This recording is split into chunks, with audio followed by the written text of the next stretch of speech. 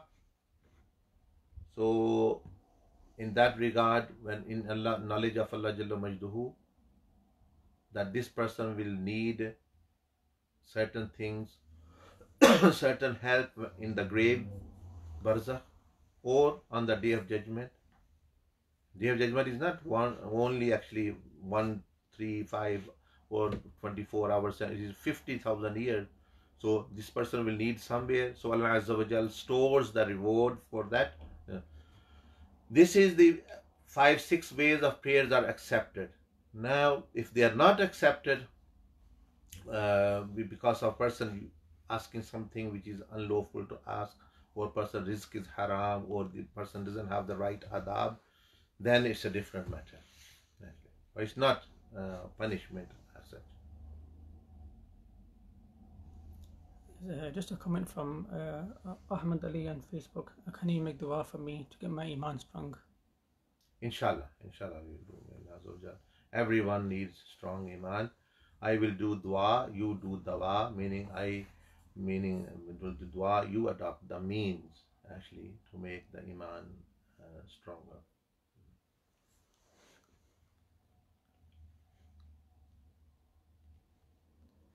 A question in Urdu from Khurram Khan on Facebook. Assalamu alaikum. Sheikh कामिल की इजाज़त के बगैर अस्माउल हुस्ना का विर्द क्या नहीं कर सकता? काइंडली ज़रा समझा देना प्लीज़. हाँ जी, अगर तो देखें अस्माए हुस्ना जैसे हुज़ूर अलैहिस्सलाम ने फरमाए 99 नाम या कुरान मजीद में आते हैं, 1-2 मरतबा बंदा पढ़ता है, 3 मरतबा तो वो पढ़े बेशक, उसके लिए किसी की इजाज़त की ज़रूरत नहीं, हुज़ूर अलैहिस्सलाम ने खुद इजाज़त दे दी. लेकिन अगर वो किसी ख़ास नाम का विर्द हज़ारों में, सैकड़ों में तादाद में करना चाहता है तो फिर बेहतर है वो किसी शेख से, बुज़ुर्ग से इजाज़त लेके वो करे, क्योंकि उसमें के असरात बाज़ दफ़ा इस तरह ज़ाहिर होते हैं कि उससे संभाले नहीं जाते, तो फिर जो है वो यानी बाज़ दफ़ा जो है वो बंदा संभाल जैसे बहुत कुछ खा लिया बंदे ने, एक बहुत ताकतवर चीज़ खा ली, अब वो उसका लिए जिस्म के लिए जो है बर्दाश्त करना मुश्किल होता है. तो अल्लाह के नाम में तो कोई नुक्स नहीं होता, हमारे अहवाल में वो यानी बाज़ दफ़ा बर्दाश्त की ताकत नहीं होती. तो इजाज़त मिलने से, जैसे सैयदना अब्दुल अज़ीज़ दब्बाग़ रहमतुल्लाह अलैह ने फरमाया कि जब शेख नाम देता है कोई तो वो अल्लाह का नाम भी देता है, उस नाम के अंदर जो नूर है साथ वो भी दे देता है, तो उससे फिर जो है उसका असर भी होता है और नुकसानात से भी बचा रहता है. तो ये चीज़ है. तो वैसे पढ़ सकते हैं, पढ़ें, शौक से पढ़ें, सुबह शाम पढ़ें, लेकिन जो है अगर एक ही नाम का विर्द जैसे किसी अमल के तौर पर या हज़ारों की तादाद में करना हो तो फिर वो इजाज़त ले ले, यही बेहतर है उसके लिए. Question from YouTube from Khalid Siku. दुनिया से बेरग़बती कैसे हासिल हो? दुनिया से बेरग़बती देखें तज़किया से हासिल होती है. तो बेरग़बती का माना है कभी कशिश है, एक बंदे को मोहब्बत है दुनिया से, अब वो चाहता है कि मुझसे बेरग़बती निकले और ये कशिश मेरी ख़त्म हो और अल्लाह के और उसके रसूल की मोहब्बत आ जाए. तो उसके लिए यानी तज़किया का कोर्स है, हम कराते हैं. अगर आप वाक़यातन सीरियस हैं, ये करना चाहते हैं तो वो आप कर लें, वो प्यूरिफिकेशन. फिर आपको उस तज़किया के बाद उसके बाद फिर आखिरत का जहां का यकीन इतना गोया दिखा दिया जाती है आपको आखिरत सामने, वो इतनी खूबसूरत और इतना खूबसूरत जहां. फिर जब बंदा आला चीज़ पर यकीन और गोया वो देखे जैसा हो जाता है तो फिर इसकी अहमियत वैसे ही ख़त्म हो जाती है। जैसे मसलन ये देखें, नए मॉडल की गाड़ी आती है, पिछले मॉडल की अहमियत ख़त्म हो जाती है, बेरग़बती हो जाती है। अब जो फ़ोन जो नए नए आज से 10 साल पहले आए थे, अब जो आ रहे हैं, अब नए आते हैं, पिछले की बेरग़बती हो जाती है कि वो उनकी वो रग़बत नहीं रहती। लेकिन उसके लिए ज़रूरी है अगले नई और आला चीज़ को जानना। इसलिए अल्लाह पाक ने कुरान मजीद में फरमाया, वल आखिरतु खैरुन व अबका, आखिरत अच्छी भी है, बेहतर भी है और आला भी है और साथ यानी हमेशा रहने वाली है। तो वो तज़किया के बाद वो आखिरत क्या यकीन उसके अंदर इस तरह बढ़ाया जाता है कि इल्मुल यकीन से ऐन और आंखों देखा गया यकीन, और बाद दफ़ा पर्दे उठ जाते हैं और बंदा उस जहाँ गोया वो बंदे के सामने आता है, फिर ये दुनिया की चीज बेरग़बती अपना होती है। तो तरीका सीखें। आप जहाँ जिस मुल्क में रह रहे हैं वहाँ हमारे साथी और मुख्तलिफ लोग हैं, आप ये चीज़ सीख सकते हैं।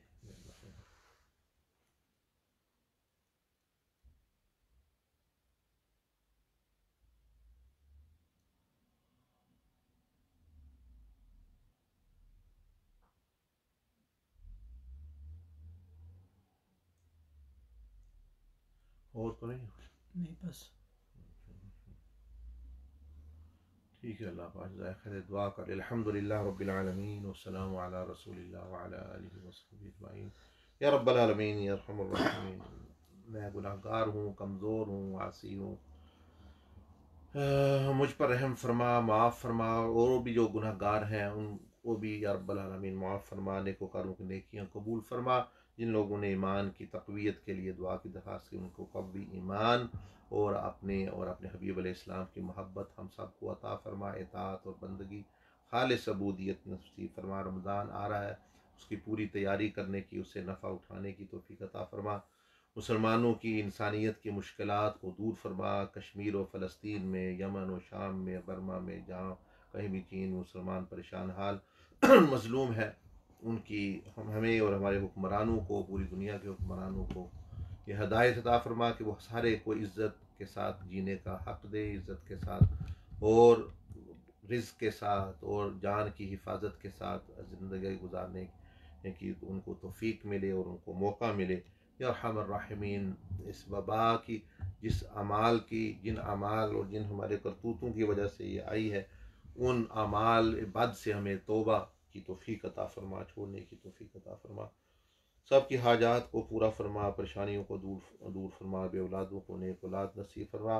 जो रिश्ते की तलाश में, निकाह के यानी ख्वाहिशमंद या रब्बल, उनको रिश्ते मुनासिब मुहैया फरमा, जो उनके लिए बेहतर हो, दुनिया में भी आखिरत में भी। रिज़्क़ व जान व माल व इज़्ज़त व इल्म व अमल में बरकत अता। पूरी दुनिया में अमेरिका, कनाडा, डेनमार्क, मराकेश और मोरक्को और मगरब और फ़ास और पाकिस्तान, बांग्लादेश, इंडिया, जहाँ जहाँ भी मुख्तलिफ लोग ये आबाद हैं, सुनते हैं, इस रास्ते की तालीमात पर चलने वाले हैं, या रब्बल आलमीन सबको जज़ाए खैर और पूरी दुनिया में इसको फैलाने की तौफ़ीक अता फरमा, हमें माफ़ फरमा। पाकिस्तान में जो लोग माशाल्लाह दबाव ट्रस्ट के ज़ेरे निगरानी लोगों में माल और यानी राशन तकसीम कर रहे हैं, उनको भी कबूलियत बेहतरीन या रब्बल आलमीन अता फरमा और बढ़ चढ़ कर हमें एक दूसरे की मदद करने की तौफ़ीक अता फरमा। जो मजालिस कर रहे हैं लोग मुख्तलिफ़ जगहों में और या इरादा रखते हैं या अरहमर राहिमीन एतकाफ़ का, वो पाया तकमील तक अपने फ़ज़ल व करम से या रब्बल आलमीन पहुँचा। इस्लाम की ज़िंदगी, ईमान का ख़ात्मा, नेकोकारों का हशर नसीब फरमा। सल्लल्लाहु अला नबील उम्मी व अला आलिहि वसल्लम तस्लीमा। वग़फ़िर लना व लिवालिदैन वल मशाइख़िना व लिजमीअ उम्मति सय्यिदना मुहम्मद सल्लल्लाहु अलैहि व आलिहि वसल्लम।